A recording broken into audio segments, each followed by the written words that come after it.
parking brake.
Hi, I'm Van and welcome to Overland Lab.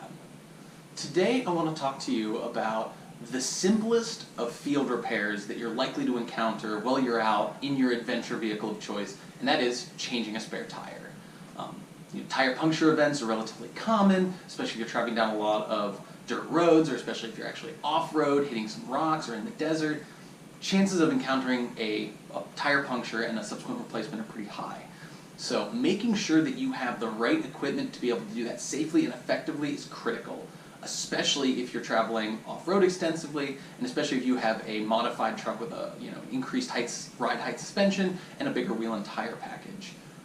Essentially, once you start upgrading your truck and taking it off-road, the factory scissor jack included in your vehicle essentially becomes useless. In best case scenario, using them on a stock height truck, on road, on pavement, like in a parking lot, at best, they're a little sketchy. I've never been a big fan of them, even in cars. They are prone to failure. It's easy to forget about them, and they can get rusty and damaged and no longer work so effectively.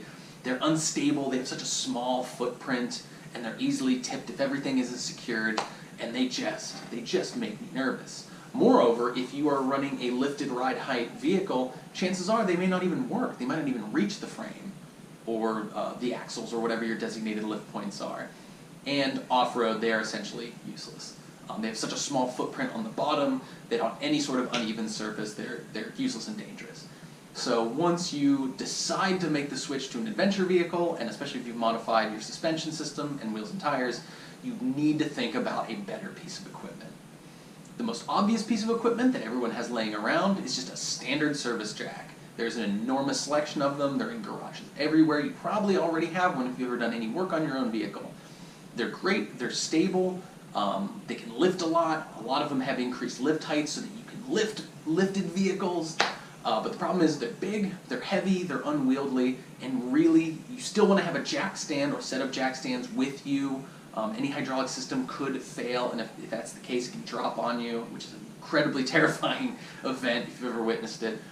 And it's just impractical. A standard service jack is so big, it makes it impractical, especially if you're hauling a lot of other equipment, you're out camping, fishing, or whatever.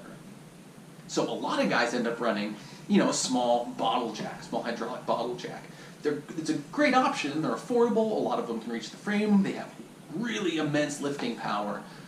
They are kind of slow, they're kind of slow to lift, but the problem is now you're back at needing another piece of equipment, you at least need a jack stand to run with them, and they usually have a relatively small footprint.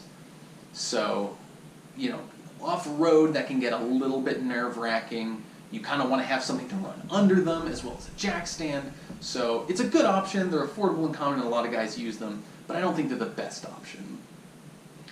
The other common piece of trail equipment that you see is what you see to my left, which are high lift jacks. I have two different ones here. I have the 48-inch red all-cast one that I used to run on my cheap Wrangler, and I also have the 60-inch high lift extreme that I picked up kind of when I first got my truck, just because of my hatred of the scissor jacks.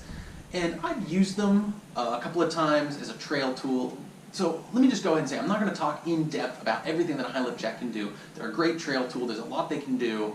If you only have one piece of trail equipment to try to cover everything, a high lift jack with some accessories can do a lot, but it's not my preferred piece of equipment, especially in only a lightly modified truck.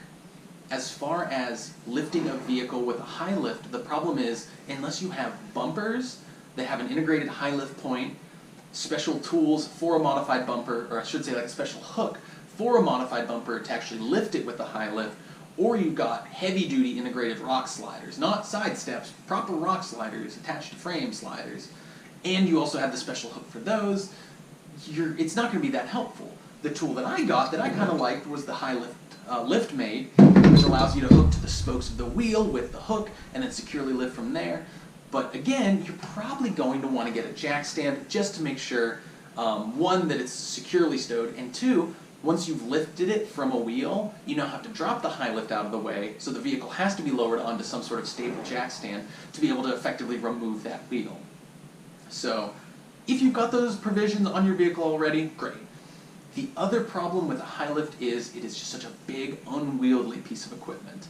I used to run mine in the bed of my truck, and the 60-inch will fit in the bed of an F-150.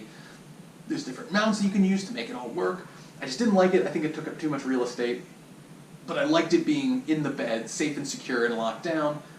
I've run it on a roof rack. I made some custom mounts that I can show you in another video on my Rhino rack bars to be able to haul it around. And I like that, but now, unless you have it really secured with like a security cable or a security chain of some kind, it's a theft risk, especially if you are passing through town, stopping for gas, stopping for food somewhere, or if you're stopping at a hotel, whatever. In your day-to-day use, having a high lift attached to the outside of your vehicle is really impractical. Some bumpers will have provisions for storing them, like if you have a swing-out tire carrier. But again, I've got an F-150. I'm not planning on running a swing-out tire carrier on it.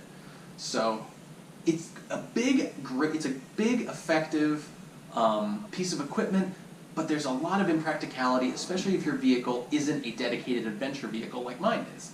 Mine's a multi-purpose daily driver rig too. So having a high lift attached to the outside is really impractical for me. Somewhere along the line I stumbled on this piece of equipment. It's made by Powerbuilt. This is the Unijack 6000. This has been the solution to essentially all of my woes. I've been using this guy for a few months now, and I've grown to really love it. Essentially what it is it's an integrated bottle jack stand combination. The lift height of this guy is anywhere from 11 to 21 inches, so it's high lifting, while being a high lift. Its lift rating is 6,000 pounds, so it's plenty big for any of your off-road vehicles, especially ones laden down with equipment. It's also worth pointing out too, the jack, while rated for 6,000 pounds, is not lifting the entire weight of your truck. Depending on the weight balance of your vehicle, on my F-150 it's probably 60-40 front-rear, probably the other way around, 40 up front, 60% in the back, just because of the truck bed in the rooftop tent. You're only ever lifting up 25% of the vehicle's weight at any point in time. That's all the more you ever want to lift up, especially when you're affecting any sort of field repair. So this has plenty of power to lift, The other nice thing is because it's an integrated jack stand and bottle jack, it's kind of a one-stop shop for lifting up a corner of your vehicle. It's a really simple piece of equipment to use. It comes with this 2-piece handle. It's got a little threaded insert. I will probably at some point replace this with just a permanent bolt just so I don't lose it. There's really no good way to store and attach this in the unit, so just make sure you don't lose it. All you have to do is you remove this safety pin here. I've dummy corded mine on so I don't lose it. It's got a hole pre-drilled in it. You can run a piece of paracord through and attach it to the jack. This little piece can come out and you can slide to height, so you can adjust this relatively high so that before you even start pumping on the jack, you've already increased your liftable height. And now you're not waiting for 100,000 pumps of like a standard bottle jack to get it to a height where it's actually touching your frame and then lifting. So it's a lot quicker of a piece of equipment to use. And then like a standard bottle jack, you tighten this valve clockwise until it's tight. You pump here, raise the jack until you get your vehicle up high enough. The nice thing is as it's coming up, this handle, if you have it pushed downwards, as it comes up, it's automatically ratcheting up.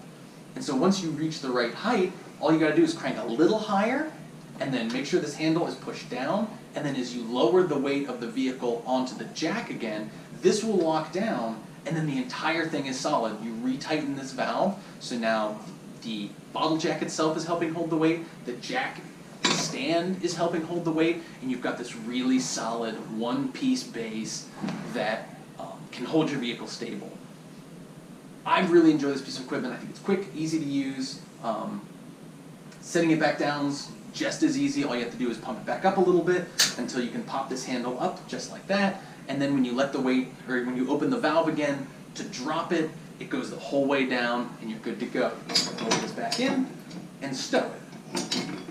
This, I think, is a lot more practical than running a service jack, bottle jack, or high lift, especially if it's a daily driver vehicle, because it has a much smaller footprint. You take the handle out, it'll fit in a toolbox, it'll fit in a back seat. I just have mine bungee corded in a corner of my truck bed, and because I lock my topper and I lock my drawers anyway, it's pretty secure back there. And it's really easy to use. I really like it. I don't remember exactly what I paid for mine, but right now on Amazon they're about $74, compared to the 48-inch high lift, which is $84, and the high lift 60-inch high lift extreme, which is running about $110 on Amazon. And plus with those, you still need to run a jack stand, and you're going to need some odds and ends accessories. So here you've got a one-stop shop. You don't need any other toys to lift. You can run it on a stock truck or a modified truck. So long as the lift range will work for you, this is a great piece of hardware. It also has a relatively nice wide base on it, so that it's got a little more purchase on a softer, uneven surface. You know, you could bring a plank of like 4x8 plywood or some kind of a rock if you find something out there to help level that base out, but really it's got a pretty wide base and it's pretty stable. To be honest, as of right now, I have only ever used this on pavement and in my garage. I have yet to use this off-road in kind of an off-road service situation. So there will be a follow-up video in the future where I report back on how this guy has held up over the next couple of months or a year or so. But so far, I have found it to be 100% reliable. It's also not just a great piece of equipment for using in the field, it's a great piece of equipment to use in the garage. It's a lot more affordable than a lot of service jacks, and if you're just doing light repairs, taking one wheel off, changing a spare in your own garage, this is actually a great piece of equipment. I could also see an environment where, especially if you're limited in the space of your garage, my first apartment that I had did have a small garage stall that I could work in. Maneuvering a service jack around can be kind of tricky, especially if you have a bigger vehicle. This takes up a lot less space and is a lot easier to maneuver. I could also see a scenario where you ran more than one of these, so that you could, if you got 4 of them, you could in fact effect a 4-tire rotation really quickly, easily, and safely, if you don't have a set of jack stands. So it's a great multi-purpose piece of equipment. It's affordable, and really it's the best tool for the job. Now that said, if I'm going out and I know I'm going on kind of an adventure where I'm going to be in a much more treacherous off-road environment, chances are a high lift is still going to come with me. But especially considering my vehicle spends 95% of its life riding on pavement, riding on highways, riding on dirt roads, something like this makes a lot more sense for a lot of life's little hazards. I'm a lot more likely to run over a screw in a Lowe's parking lot on a 365 days a year basis than I am to pop a tire on a rock. So this is a great multi-purpose piece of equipment that fits well in your day-to-day life. The high lift is great for off-road adventures, but I really like this, and this now just lives in my truck permanently. So again, there will be another follow-up video after I've taken this thing off-road and used it a couple of times and see how it works. In the meantime, I have more videos coming. I have some more equipment that I want to review. I've had a lot of people asking about my suspension system recently in the comments. There will be a full video coming down the pipeline. I'm still waiting for one part to come in. So get excited. That's going to be a long video. There's a lot to talk about. It was kind of a long story getting that all figured out. But that is coming. So is a skid plate video and a winch installation video. So again, if you have any questions, please ask them in the comments. Please do subscribe. We want to keep the content coming. And always, thanks for visiting. Also, please check out rootsgameandtrail.com. That's my buddy Robbie's site. He puts a lot of our adventure videos, and there's all kinds of cool stuff over there, so please go check that out. And also subscribe to our Instagram. I try to post on there pretty regularly. So thanks for taking a look, and we'll see you on the next video.